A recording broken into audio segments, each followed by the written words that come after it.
Dear esteemed audience, today we are thrilled to present a captivating story, The Unscripted Love. Please subscribe and prepare to be moved by a tale of destiny, sacrifice, and an unexpected bond. Now, let's begin. The air in the intensive care unit hung heavy, a metallic tang of antiseptic mingling with the faint, cloying sweetness of wilting flowers. Isabella Hayes stood beside her father's bed, her fingers tracing the faint lines on his translucent hand. Each rasping breath he took was a hammer blow to her chest, echoing the relentless ticking of a clock counting down to an unknown hour. Mr. Hayes, once a man whose laughter filled their small home, now lay a fragile echo of himself, his body a battlefield ravaged by illness. His last whispered wish, a plea for her to find happiness, to marry, to settle down, twisted in Isabella's gut like a barbed wire. 3 years, 3 agonizing years since Liam Carter, her first love, had walked away, his departure orchestrated by his mother's cold, calculating disdain for Isabella's humble origins. The memory was a fresh wound, a stark reminder of how fragile love could be when faced with the unyielding force of wealth and social standing. Isabella glanced at Noah, her younger brother, hunched silently in a plastic chair in the corner. His eyes, wide and perpetually questioning, held the depth of understanding that belied his muteness. Noah was her anchor, her reason to fight, but also a constant reminder of the crushing financial burden that threatened to swallow them whole. Every unpaid medical bill, every whispered conversation with the nurses about overdue payments felt like a fresh drop of acid on her already raw nerves. The hospital, with its sterile efficiency, had become a gilded cage, trapping them in a cycle of desperation. Just hours earlier, a desperate hope, fragile as spun glass, had flickered. Isabella had found herself at the towering glass and steel monolith that was the Vance Group, a beacon of power and prestige. It was there, amidst the hushed luxury of the lobby, that destiny, or perhaps just cruel irony, had orchestrated a collision. Ethan Vance, the very embodiment of privilege and power, had practically materialized out of thin air. He was a force, a whirlwind of sharp suits, chiseled features, and an aura of effortless authority. Their eyes had met across the polished marble, and for a fleeting moment the world outside her desperate circumstances had faded. A jolt, electric and undeniable, had passed between them, a strange resonance in the cavernous space. But the real world, relentless in its demands, had quickly intruded. Her phone had rung, a frantic call from the nurse. "Miss Hayes, your father, he's asking for you again. And the bills, we really need to discuss them. He seems very agitated about you settling down." The words had hit her like a physical blow. In a moment of raw, unvarnished despair, tears blurring her vision, Isabella had found herself babbling into the phone. I need to bring someone, a boyfriend, to the hospital before it's too late." Unbeknownst to her, a shadow had fallen beside her, a subtle shift in the air. That was Ethan. He had been close enough to hear her desperate plea, his handsome face betraying a flicker of something unreadable. Concern? Curiosity? Driven by a desperate impulse, a whispered prayer to a universe that rarely answered, Isabella had turned to Ethan. "I know this sounds insane, but my father, he's dying. His last wish is to see me with someone. Would you consider pretending, just for a little while?" The words hung in the air, a fragile offering. Ethan's gaze, cool and assessing, met hers. "I can't," he said, his voice deep, surprisingly gentle yet firm. "I can't be part of a deception like that, especially in such a serious situation." His refusal, though delivered kindly, was a cold splash of reality. It had shattered the fragile hope, sending Isabella's already strained emotions plummeting. Head bowed, she had mumbled a quick apology and turned away, the weight of her predicament heavier than ever. But as she walked away, the click of her heels echoing hollowly on the marble floor, a seed of doubt had sprouted in Ethan's mind. He watched her retreating figure, shoulders slumped, a silent testament to a sorrow he couldn't fully comprehend but instinctively wanted to alleviate. The initial refusal, born of principle, began to feel hollow. Isabella's raw vulnerability, her quiet dignity amidst such despair had resonated with something deep within him. He was a man accustomed to control, to logic, but this was different. It gnawed at him. He couldn't shake the image of her tear-streaked face, the quiet desperation in her voice. An unfamiliar impulse, strong and undeniable, tugged at him. He couldn't just let her vanish into the city's indifferent sprawl, burdened by such a heavy sorrow. A decision, swift and uncharacteristic, formed in his mind. He wasn't sure why, wasn't sure what he would do, but he knew he had to follow. He had to make sure she was okay. He strode purposefully out of the building, a sudden urgency propelling him forward, and quickly maneuvered his luxury sedan through the bustling city traffic, keeping Isabella's worn, older car in sight. The journey to the hospital was a blur of flashing lights and blaring horns, a stark contrast to the sterile quietude he was about to enter. He arrived just as Isabella was locked in a tense, hushed argument with a stern-faced nurse. "Miss Hayes, we've extended credit as long as we can. Your father's care is expensive, and these bills, they are significantly overdue." The nurse's voice, though professional, carried an edge of exasperation. Inside the room, Mr. Hayes, his voice thin as a whisper, was pleading with Isabella. "Go, my dear. Don't spend any more. It's too much." The words were like daggers to Isabella's heart, tearing at her already frayed resolve. She felt a burning shame, a crushing sense of inadequacy. It was then, just as despair threatened to consume her, that a shadow fell across the doorway. Ethan Vance, a vision of unexpected grace, stepped into the stark white room. His presence was like a sudden burst of sunlight, cutting through the oppressive gloom. He stood tall, radiating an air of calm authority. "There must be some mistake," he said, his voice clear and resonant, turning to the bewildered nurse. "I'm Isabella's fiancé, Ethan Vance. All of Mr. Hayes' medical expenses will be covered, from now on." Isabella's head snapped up, her eyes wide with shock. Her father stirred, a flicker of bewildered hope on his pale face. "Fiancé?" he whispered, his voice gaining a fragile strength. Ethan walked closer, his gaze meeting Isabella's, a silent message passing between them. He smiled, a genuine, warm smile that reached his eyes, and gently took Isabella's hand.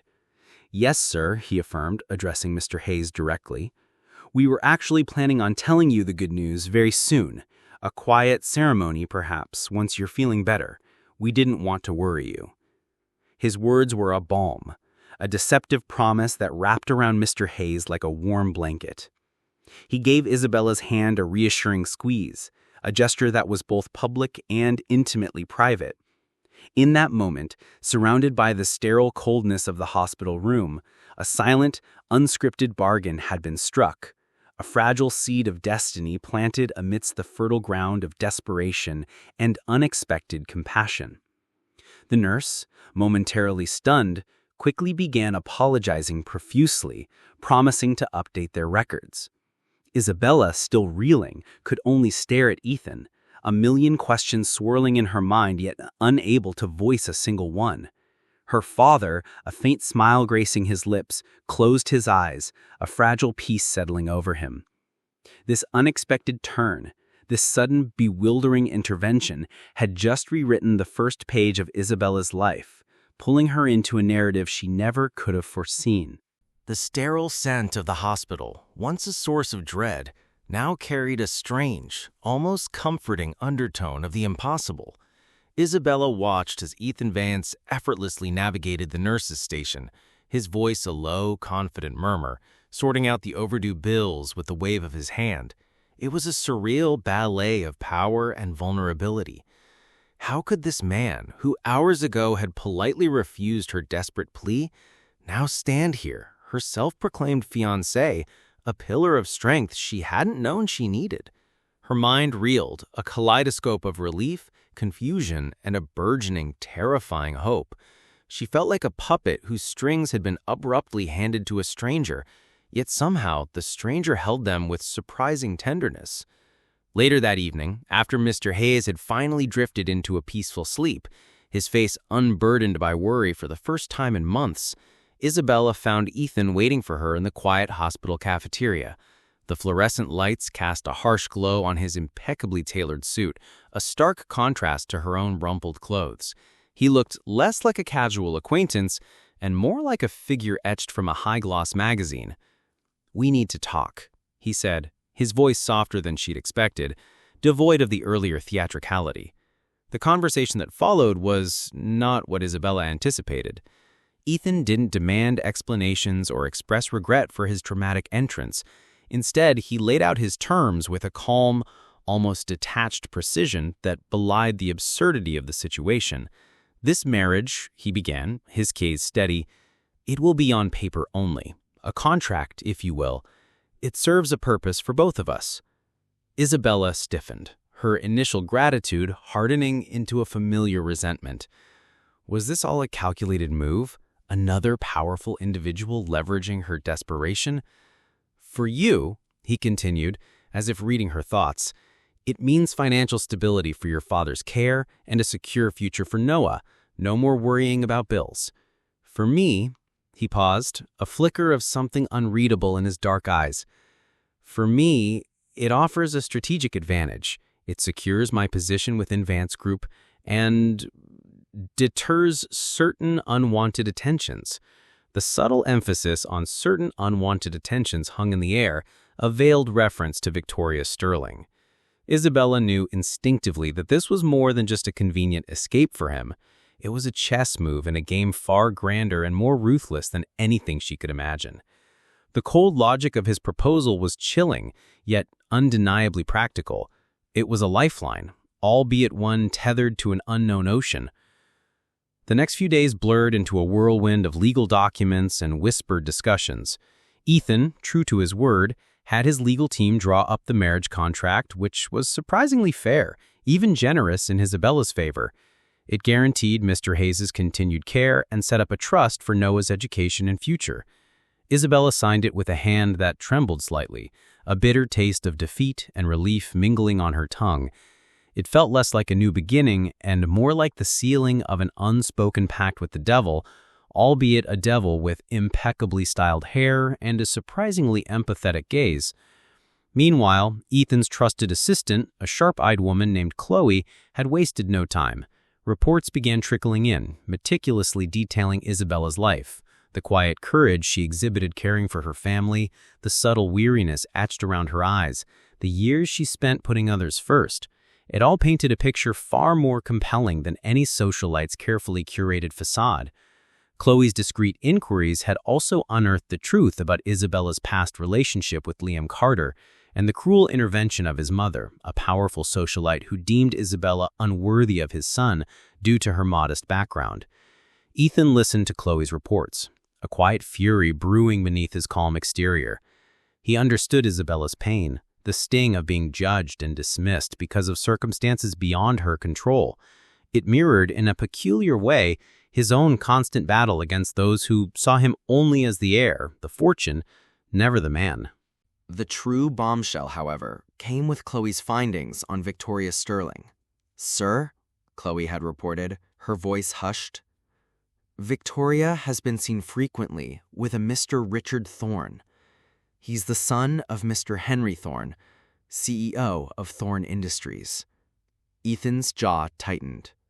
Henry Thorne was a formidable rival, a man who had long eyed the Vance Group's assets. This wasn't just a casual affair.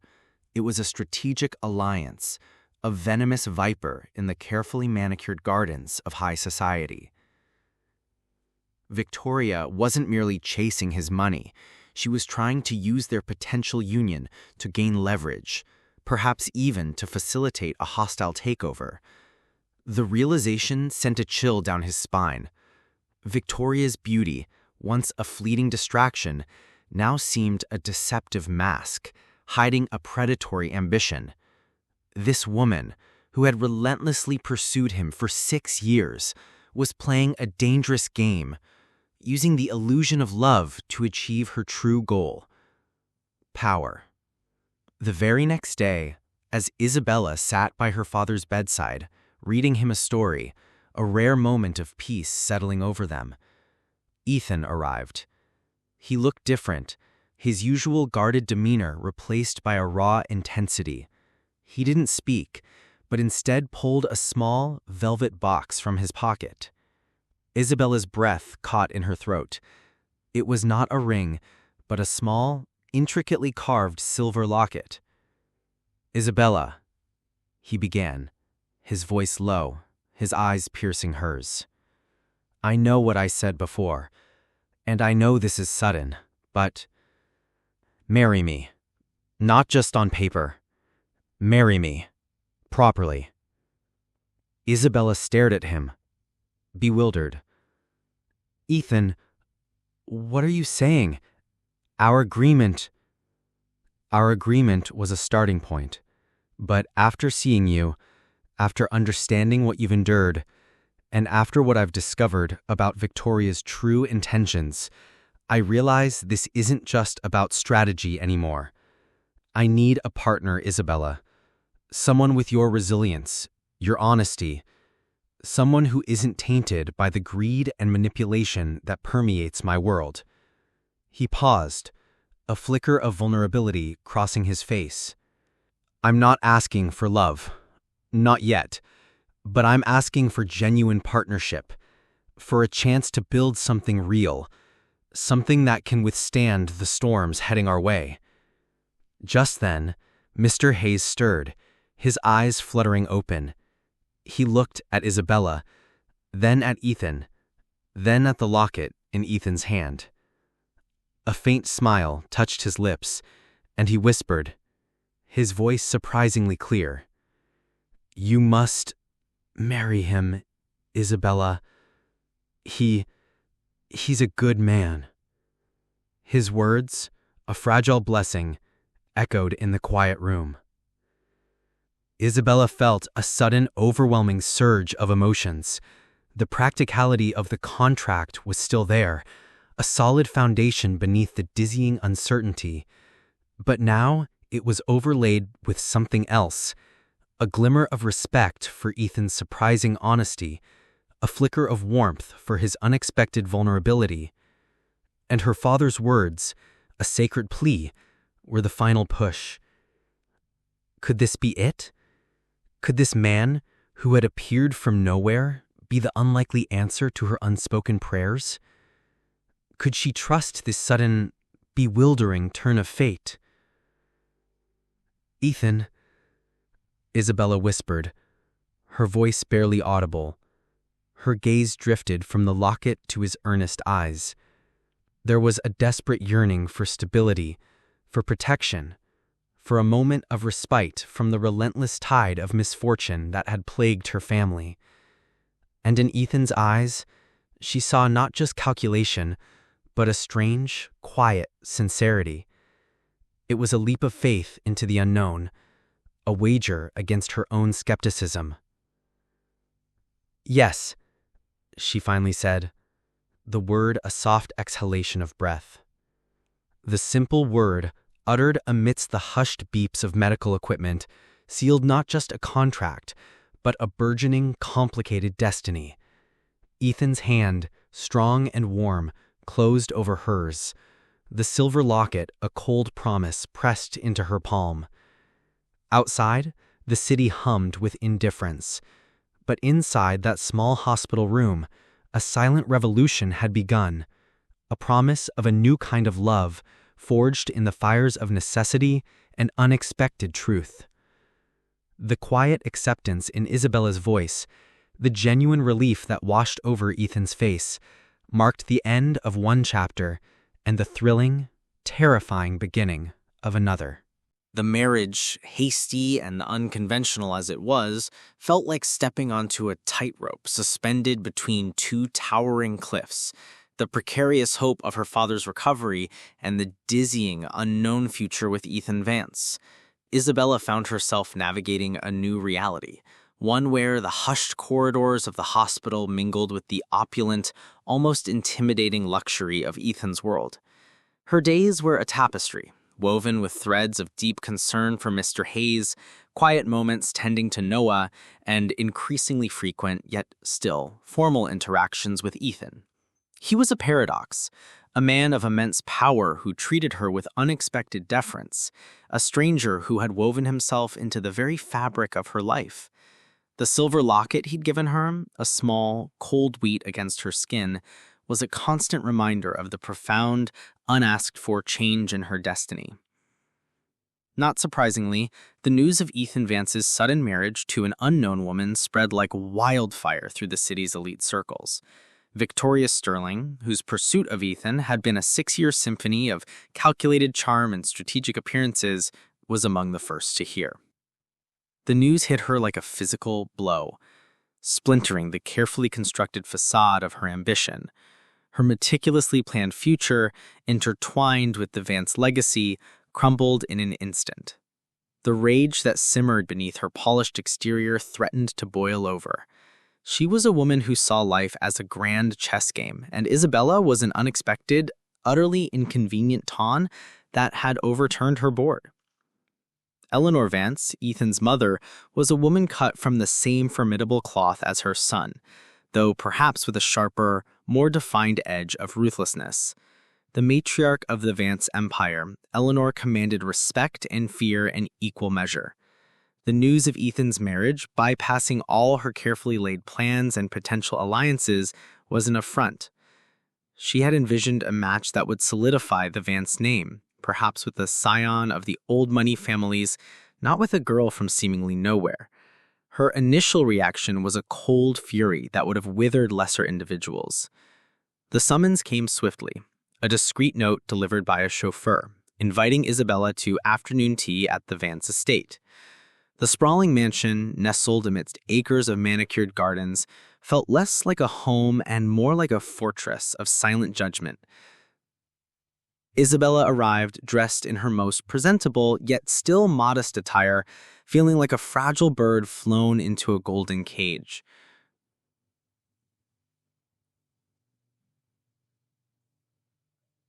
Eleanor Vance sat imperiously in a sunlit drawing room, a porcelain teacup clutched in her perfectly manicured hand, her eyes, sharp and appraising, swept over Isabella, missing no detail.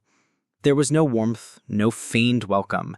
"Miss Hayes," Eleanor began, her voice a cool, cultured alto that commanded attention. "Or should I say Mrs. Vance? This arrangement is highly irregular." Isabella met her gaze, a quiet resolve hardening her spine. She had faced enough adversity to know when to stand her ground. "It is my understanding, Mrs. Vance, that your son and I are legally married." Eleanor gave a dismissive wave of her hand. A piece of paper, easily undone. She pushed a pristine white envelope across the polished mahogany table. It contained a check, crisp and substantial, a sum that dwarfed anything Isabella had ever imagined. "This should be more than sufficient for your father's needs and perhaps a comfortable new life for you and your brother. In exchange, you will sign the annulment papers today." The offer was tempting, a golden parachute from the endless fall. For a fleeting moment, Isabella imagined the relief, the freedom from financial terror. But then she thought of Ethan's unexpected kindness, his earnest proposal, his quiet strength. She thought of her father's blessing. This wasn't just about money anymore. It was about something fragile, yet powerful, that had begun to bloom in the barren landscape of her life.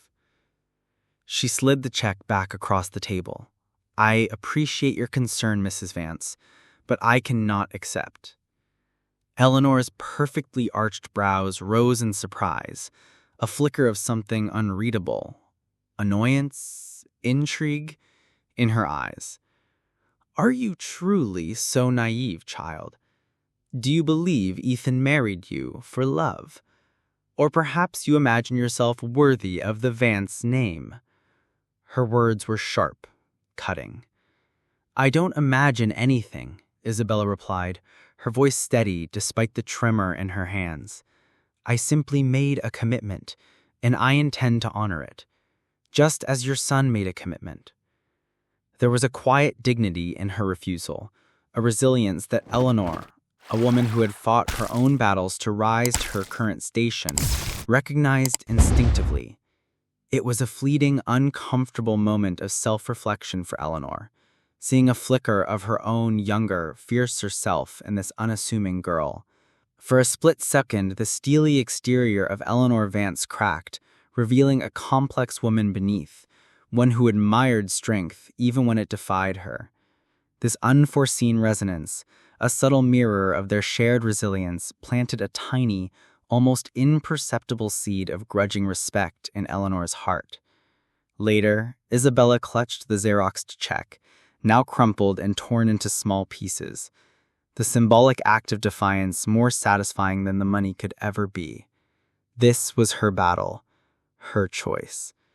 Meanwhile, back at the hospital, an unwelcome ghost from Isabella's past reappeared. Liam Carter, looking impeccably groomed yet radiating an air of suppressed anxiety, stood in the waiting room. "Bella," he murmured, his voice laced with a practiced charm that once captivated her. "I know this is a surprise, but I had to see you. I had to tell you. I fixed things. My mother, she's no longer an issue. I want to marry you, properly, like we always planned." Isabella stared at him, a hollow ache in her chest. The Liam before her was a polished replica of the boy she once loved, but the intervening years, the pain of his abandonment, had etched an indelible mark on her heart. "Liam," she said, her voice flat, "it's too late." "No, it's not," he insisted, his eyes desperate. "My mother, she's facing some serious investigations, related to Mr. Sterling's company, actually. She's lost a lot of her power, Isabella. She can't stop us anymore." He paused, a strange glint in his eye. "And Victoria Sterling, she's gone completely mad since you and Ethan got married. This is a chance, Bella. We can be together, like we were meant to be." Isabella felt a wave of nausea. His desperation, entwined with the drama of Victoria and his mother's troubles, felt like a cheap parody of romance. "Liam," she repeated firmly this time, "I'm married now. And even if I wasn't, what happened 3 years ago, it broke something. Something that can't be fixed." The past, a venomous snake, had come back to bite, but she was no longer the naive girl who would succumb to its poison. Unbeknownst to Isabella, Ethan's loyal assistant Chloe, always one step ahead, had already informed him of Liam's presence at the hospital. The news struck Ethan like a cold jolt. Liam Carter. The past, his past, with Isabella, which he'd made his own. He was a man who rarely showed emotion, but a possessive anger, sharp and unfamiliar, flared within him.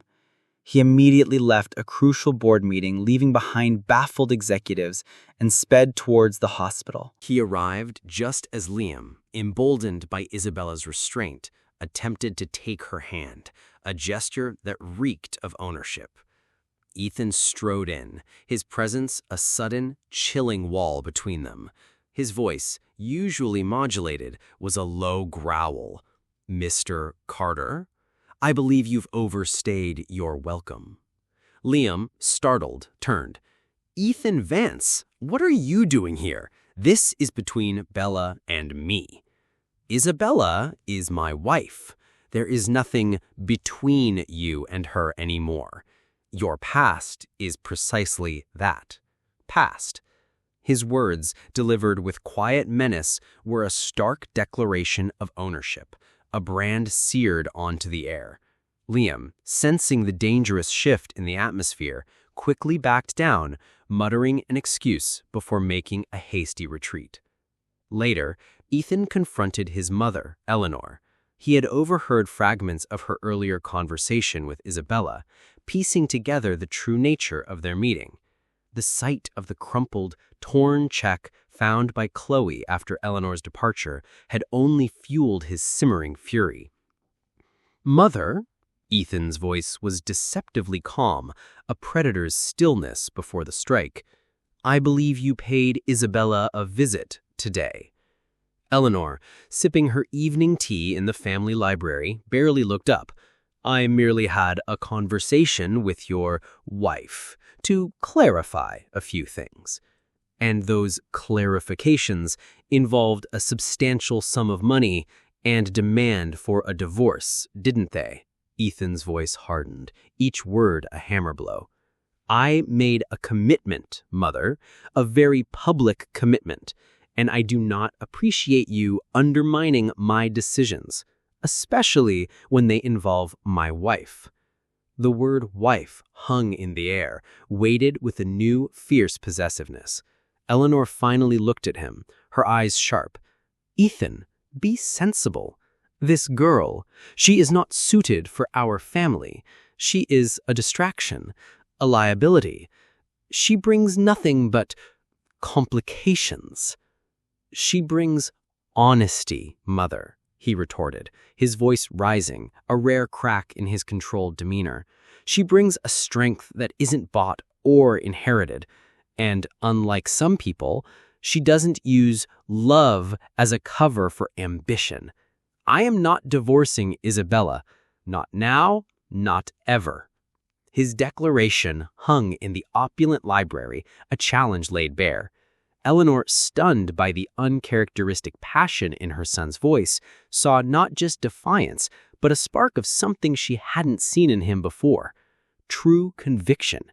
It forced her to reevaluate, to look at Isabel not just as an obstacle, but as a potential force, one that might actually fortify Ethan against the very sharks Eleanor herself navigated daily. For the first time, a flicker of grudging admiration, tinged with a complex maternal protectiveness, began to warm the icy heart of Eleanor Vance. The battle lines were drawn, not just between two women, but within the very heart of the Vance dynasty. The fragile truce in the Vance household, born from Eleanor's grudging respect for Isabella, was a delicate thing, easily shattered by the tremors radiating from the city's upper echelons. Victoria Sterling, having been scorned and exposed, was now a woman unhinged, her ambition curdling into a toxic obsession. The news of Ethan's defiant stance against his mother, his public declaration of commitment to Isabella, only fueled Victoria's incendiary rage. Her carefully constructed world, where power and privilege were her birthright, had been overturned by a woman she deemed insignificant. The humiliation was a raw, festering wound. Victoria's first salvo was a barrage of public attacks. Social media, the venomous tongue of the modern elite, became her weapon. Paparazzi, ever hungry for scandal, were expertly manipulated. One afternoon, as Isabella left the hospital after visiting her father, a carefully orchestrated scene unfolded. Liam Carter, still lurking in the periphery, eager to reclaim his past, approached her, his face a mask of feigned concern. As he reached out to grasp her arm, ostensibly to offer comfort, a photographer hidden across the street snapped a series of perfectly timed shots. Liam, seemingly embracing Isabella, her face a blur of emotion. The images, doctored slightly to enhance the illusion of intimacy, flooded the internet within hours. "Isabella Hayes' new bride caught in a scandalous embrace with her ex-lover," screamed the tabloids. "Isabella Hayes' dubious past resurfaces." The headlines were designed to sting, to question Isabella's character and, by extension, Ethan's judgment. Isabella saw the pictures, her stomach churning, the injustice of it all a bitter taste in her mouth. She knew it was a setup, a cruel twist of the knife, but the damage was done. Whispers followed her like a shadow in the hospital corridors, and the concerned glances of the nurses, once comforting, now held an uncomfortable mix of pity and suspicion. Ethan, though outwardly calm, seethed. He knew Victoria's tactics, the insidious way she wove truth with lies to create a web of deceit. He immediately ordered Chloe to issue a press statement, clarifying the photos as a manipulative smear campaign. But words often drowned in the cacophony of scandal. He found Isabella later, sitting by her father's bedside, her eyes red-rimmed. "Don't let it get to you," he said, his voice surprisingly gentle. "It's a desperate play." "But it hurts, Ethan," she admitted, her voice cracking. "It makes me look cheap, like I'm using you." He knelt beside her chair, his hand covering hers. "No one who truly knows you will believe it, and those who don't, their opinions don't matter." His touch, warm and grounding, was a silent anchor in her emotional storm. This was a side of Ethan she was slowly discovering, not just the calculating businessman, but a man capable of quiet empathy, a staunch protector. Victoria's campaign escalated. She didn't just target Isabella, she aimed at the very heart of the Vance Group. Through her father, Mr. Sterling, a man whose influence stretched deep into the city's financial arteries, Victoria began to apply pressure. Mr. Sterling, a shrewd and ruthless businessman, saw an opportunity. Not only could he appease his volatile daughter, but he could also potentially weaken a rival. He initiated discreet conversations with Mr. Vance Sr., Ethan's revered grandfather, a man of old money and even older principles. Isabella, with her humble background and the sudden, scandalous headlines, was a jarring dissonance in his carefully orchestrated world. "Ethan," Mr. Vance Sr. boomed one evening over a strained dinner at the family estate. Eleanor sat opposite, her face a mask of careful neutrality, occasionally casting a glance at Isabella that was still a complex mix of judgment and reluctant curiosity. "I've received some concerning reports. Mr. Sterling has expressed grave reservations about our proposed venture into the new energy sector. He believes this distraction in your personal life reflects poorly on the stability of the Vance Group." Ethan met his grandfather's steely gaze. "Grandfather, Mr. Sterling's reservations are thinly veiled threats orchestrated by his daughter. This marriage is not a distraction, it is a shield against her machinations." "A shield that appears to be full of holes," Eleanor interjected, her voice smooth as silk. "The headlines, the rumors, they are not befitting a future leader of this corporation." "Headlines can be manufactured, Mother," Ethan retorted, his voice edged with frustration. "I can provide irrefutable proof that Victoria is behind this entire charade." But Mr. Sterling's influence ran deeper. Days later, a bombshell dropped. Mr. Sterling announced his intention to withdraw his substantial investment from the Vance Group's most critical project, a multi-billion-dollar initiative to expand into renewable energy, a project Ethan had championed and poured years of effort into. The withdrawal would not only cause immense financial damage, but also send a ripple of uncertainty through the market, potentially destabilizing the entire corporation. The ultimatum was delivered not by Mr. Sterling, but by Mr. Vance Sr., his face etched with the weight of tradition and corporate responsibility. "Ethan," he said, his voice heavy with resignation, "Mr. Sterling has made his position clear. Unless you sever ties with Mrs. Vance, he will pull his investment. And other key investors, swayed by his influence and these scandalous rumors, are threatening to follow suit. The very future of the Vance Group is at stake." Isabella, who had been sitting quietly through the family dinners, a silent observer of this high-stakes corporate drama, felt a cold dread creep over her. The burden of her presence, once an abstract fear, was now a tangible threat to everything Ethan held dear. She watched Ethan, his face a mask of granite, yet she saw the flicker of torment in his eyes. He was trapped between his loyalty to her, a loyalty that was still nascent but fiercely protective, and his immense responsibility to his family legacy. "This is blackmail, grandfather," Ethan bit out, his voice low and dangerous. "This is reality, Ethan," Eleanor countered, her voice softer, almost pleading. "Sometimes personal desires must be sacrificed for the greater good, for the Vance name, for the hundreds of families who depend on this corporation." Her words, usually so calculated, held a genuine note of concern for the empire she had helped build. The air in the room grew thick with tension, heavy with unspoken demands and unyielding wills. Isabella felt like a tiny boat caught in a hurricane, witnessing a titanic clash of forces. Her heart ached for Ethan, seeing the impossible choice laid before him. He had taken her in, protected her, given her hope. Now she was inadvertently becoming his Achilles heel. The weight of his sacrifice, the immense pressure he was under because of her, pressed down on her chest, suffocating.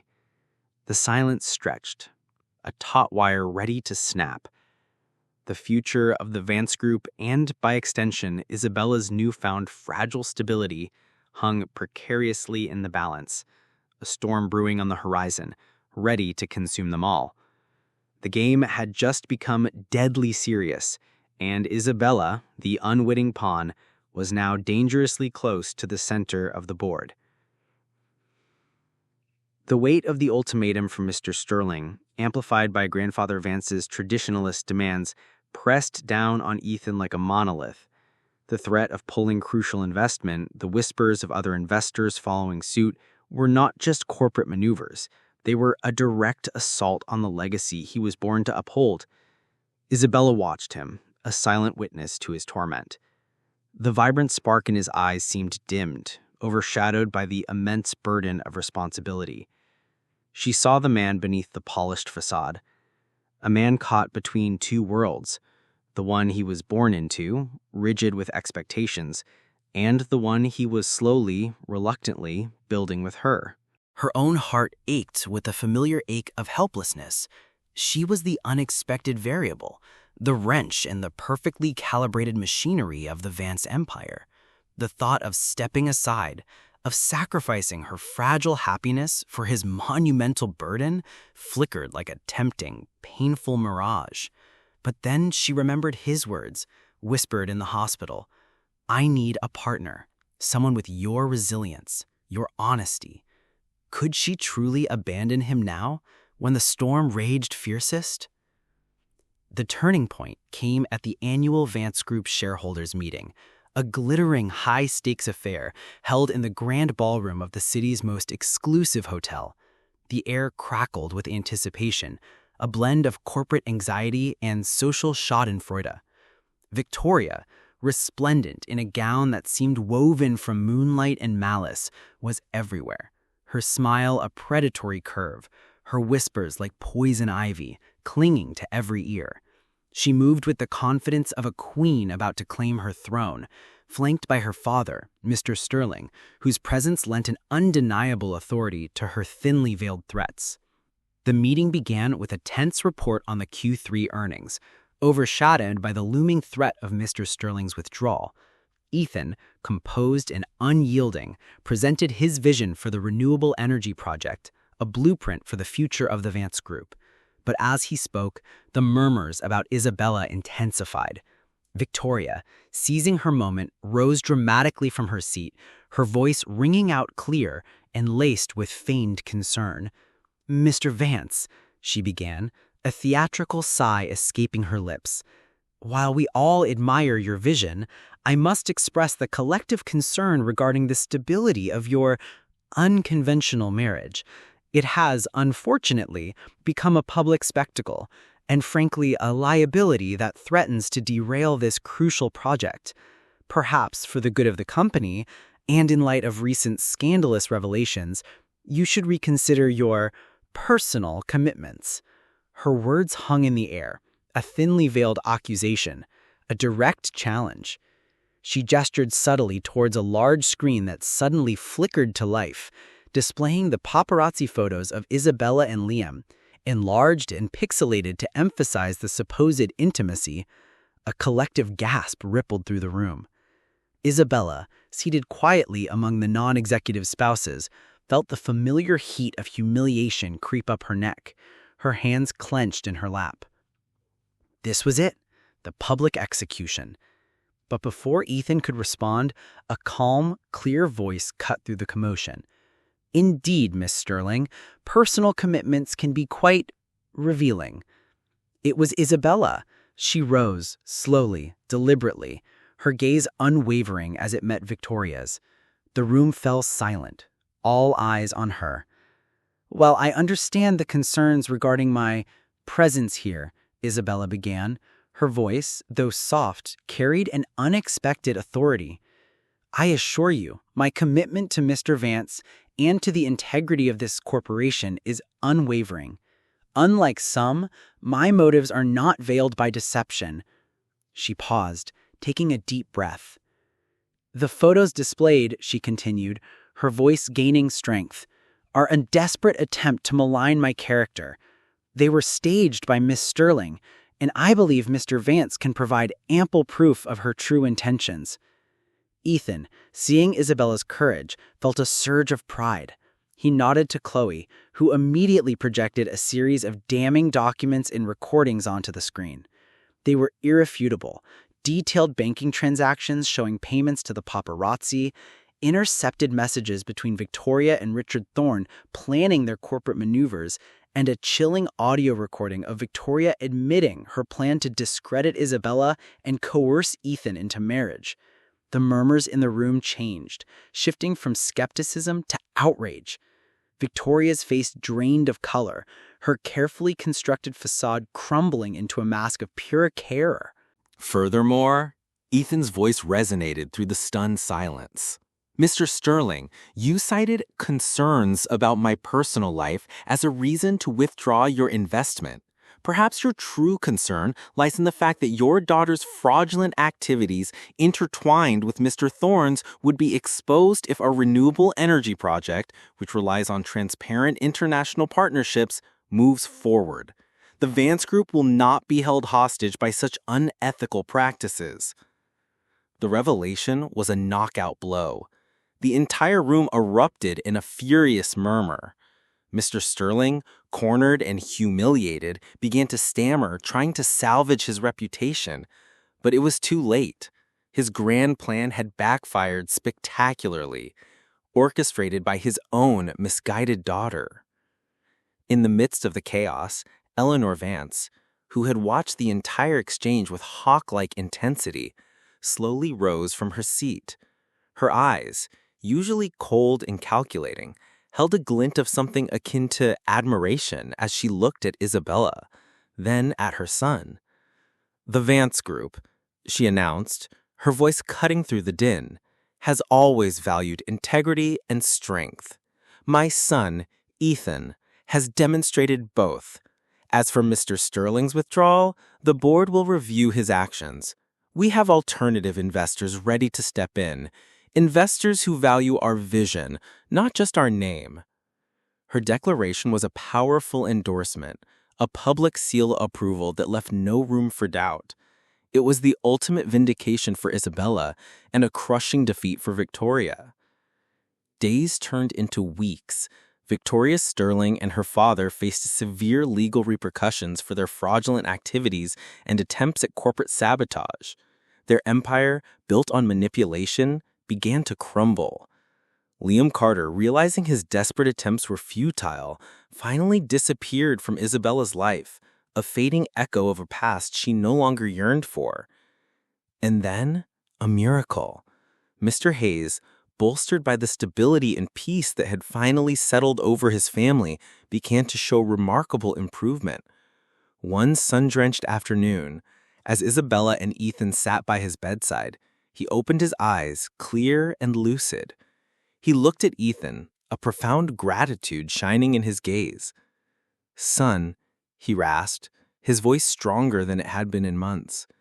"Thank you. For everything.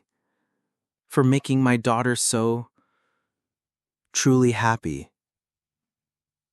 His words, a paternal blessing, settled over Ethan like a warm cloak. The unscripted marriage, born of desperation, had blossomed into something real, something tangible. The culmination came weeks later. It wasn't a grand, lavish affair for the society pages, but a private, intimate ceremony held in the Vance estate's blooming garden, bathed in the soft glow of twilight. It was a true wedding, not a contract. Noah, no longer a silent, watchful shadow, clutched Isabella's hand, his eyes wide with joy.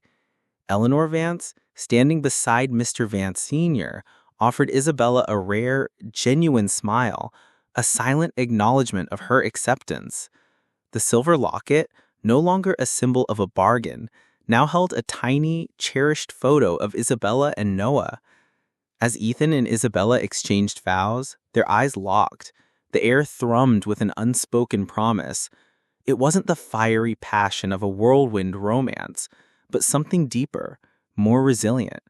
A quiet understanding, a mutual respect forged in the crucible of adversity, and a burgeoning love that had found its roots in the most unlikely of soils. The unscripted love had found its beautiful, fulfilling ending, a testament to resilience, integrity, and the unexpected ways destiny weaves its most profound stories. Dear cherished listeners, as the unscripted love draws to a close, we hope this journey has touched your hearts. This story reminds us that true strength lies not in wealth or status, but in integrity, resilience, and the courage to embrace unexpected connections. Life's greatest gifts often come unscripted. Share your thoughts in the comments below. Hit like, subscribe, and share this story. Thank you.